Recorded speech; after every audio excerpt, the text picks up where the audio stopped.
We are very excited to bring you another volume from the Penn State African Studies Global Virtual Forum. This volume is titled Critical Perspectives on Decoloniality, Southern Epistemologies and Epistemologies of the South.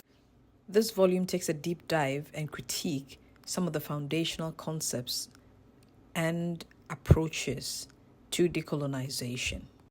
The chapters specifically straddle history, theory, and practice, and brings out analysis of social issues, conditions, and activisms, as well as standpoints.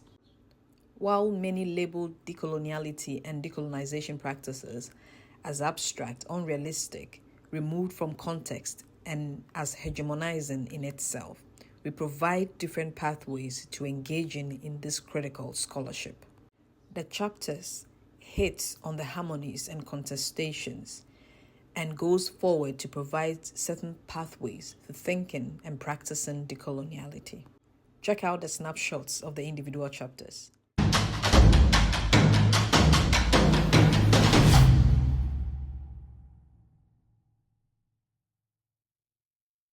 Actually argue there's a need for decolonization of normative life because we have accepted a set of norms that are actually more at home, that are more indigenous to a Euro-modern capitalist colonial society.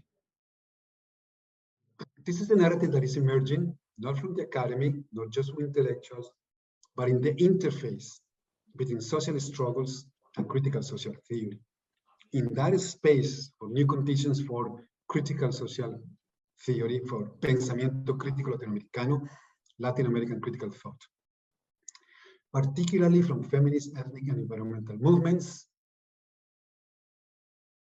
Because we are wired as human beings to have that self-worth, which apartheid and colonial conquest are taken away by saying we are a people belonging to a dark continent.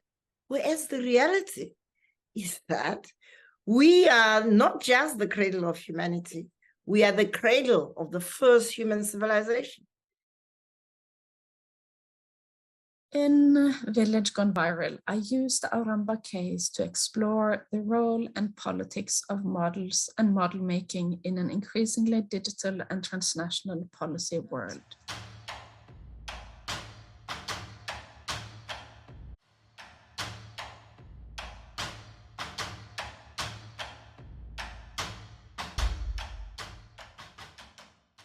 The current sociological imagination abounds with many perspectives, like the post-colonial, the decolonial, Eurocentrism, colonial modernity, indigenous theories.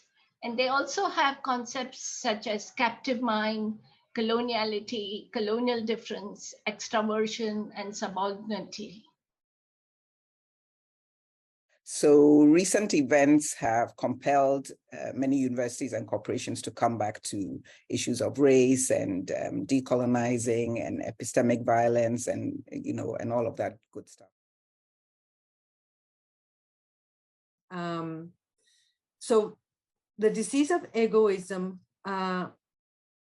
is an existential commitment to the colonial world system where we continuously choose sealing ourselves away from sociality and relationality.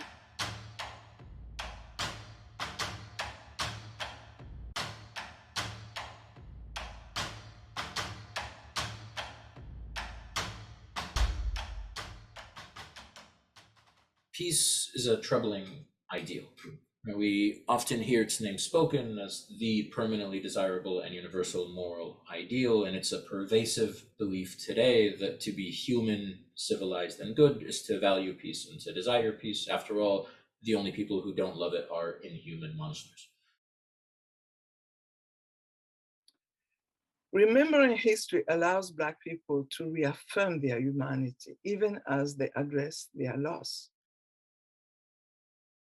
So there's been a sort of decolonial, post-colonial turn. I think that some have called that in the field of data studies, of critical data studies, in the last few years.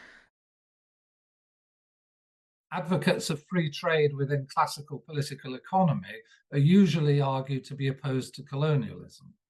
Adam Smith is the most important case here. On closer examination, what was being advocated was independence for British settler colonies, or their inclusion within the Westminster system of government. So for me, the millennium marks the beginning, that it inaugurates a crisis of futurity, a crisis of knowledge, agency, morality, among other things.